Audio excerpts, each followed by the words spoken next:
I'll never forget the day I witnessed the downfall of our neighborhood's most infamous HOA president.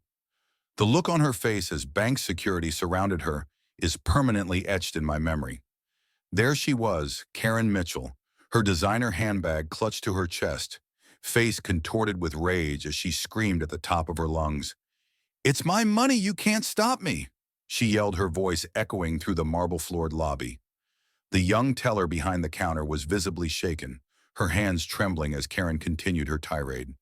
Other customers watched in disbelief, many with phones already recording the spectacle. Karen slammed her purse down on the counter with such force that her designer sunglasses bounced onto the floor. "I don't need to show you anything. This is financial discrimination," she declared, refusing to present any identification. The situation escalated so quickly that within minutes, two police officers entered the bank. Karen's eyes widened momentarily before narrowing with determination. She made the critical mistake of not only refusing to calm down, but doubling down on her defiance.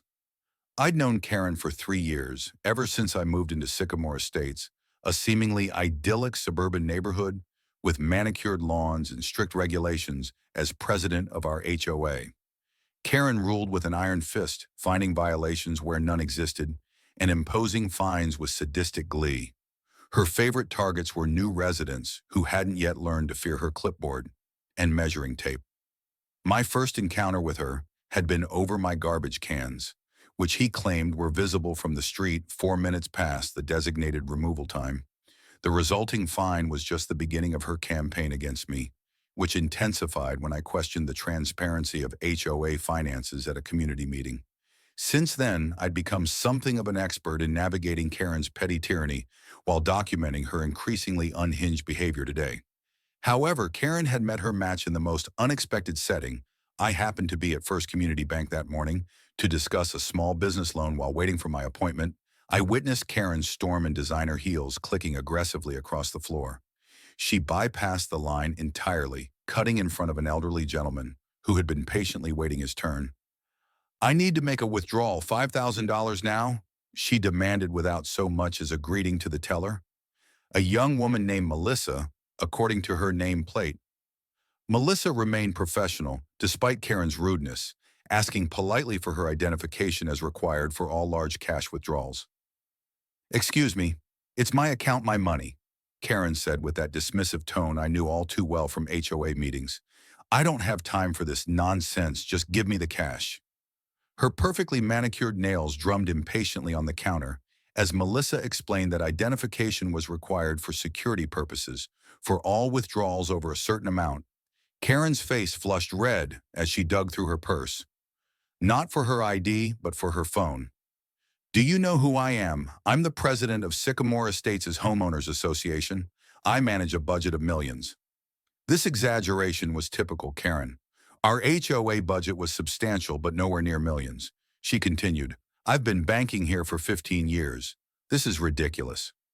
Melissa remained admirably composed. "Ma'am, I understand your frustration, but this is standard policy for all customers. I'll need to see a valid photo ID before processing this withdrawal." That's when Karen's behavior went from merely rude to completely unhinged. She leaned over the counter, her voice dropping to a threatening whisper that was still loud enough for everyone nearby to hear.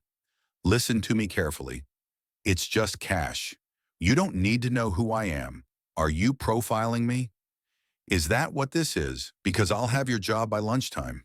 The young teller's eyes widened, but she stood her ground. "I'll need to get my manager for this transaction," she said. Stepping away from the counter, Karen turned to the line of customers behind her, as if expecting sympathy for her plight. Instead, she was met with disapproving stares and several people pointedly looking at their watches. The bank manager, a tall man in his 50s, with a calm demeanor, approached the counter. "Good morning, ma'am. I understand there's an issue with your withdrawal."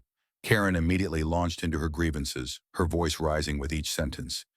"Your teller is refusing to give me my own money. This is theft. It's just cash. I'm not asking for a loan. I've never been treated so poorly in my life. I want her fired immediately for this discrimination." The manager listened patiently before responding. "I apologize for any inconvenience.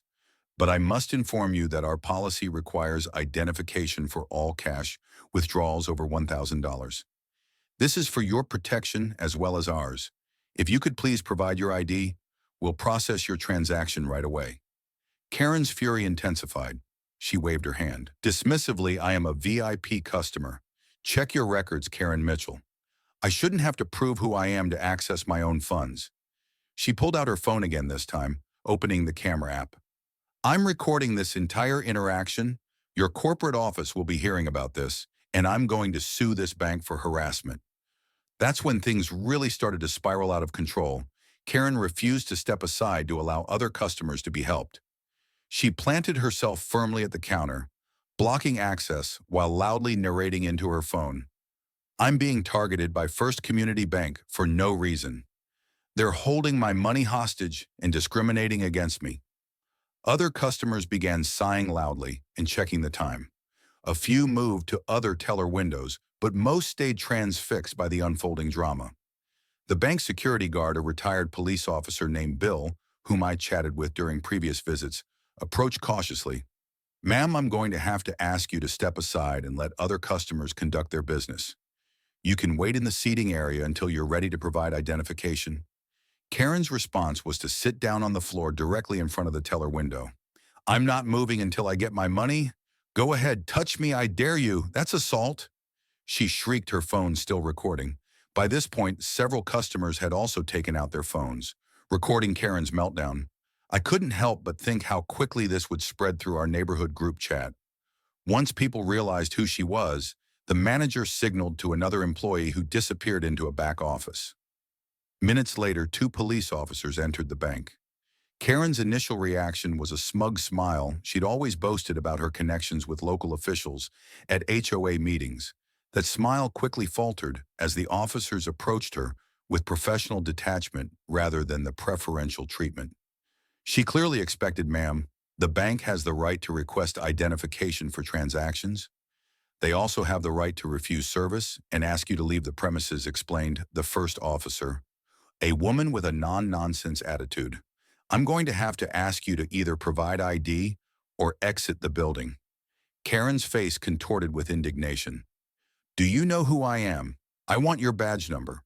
I want both your badge numbers. This is financial oppression. I have rights." Her voice had reached a pitch that made several nearby customers wabuse and step back. The second officer, a younger man with a patient expression, tried again. "Ma'am, this is a private business, and they can establish their own security protocols. You need to comply with their policies or leave. Those are your options." Karen remained defiant. "I'm not going anywhere without my money. This is robbery." She clutched her purse tighter, still seated on the floor like a child having a tantrum in a toy store. The female officer sighed. "Ma'am, this is your final warning. Stand up and leave the premises, or we will have to remove you." When Karen still refused to move, crossing her arms in stubborn defiance, the officers exchanged a glance before moving to either side of her. They carefully lifted her by the arms, causing her to shriek as if she were being tortured rather than simply helped to her feet. "Don't touch me! Help, I'm being assaulted!" she screamed, thrashing around dramatically when it became clear that she wouldn't walk out voluntarily. The officers had no choice but to place her in handcuffs, reading her rights as she continued to shout about lawsuits and constitutional violations as they escorted her toward the door. Karen's designer purse slipped from her grasp and spilled open on the tile floor. Out tumbled receipts, lipstick, and ironically a stack of HOA violation notices ready to be distributed.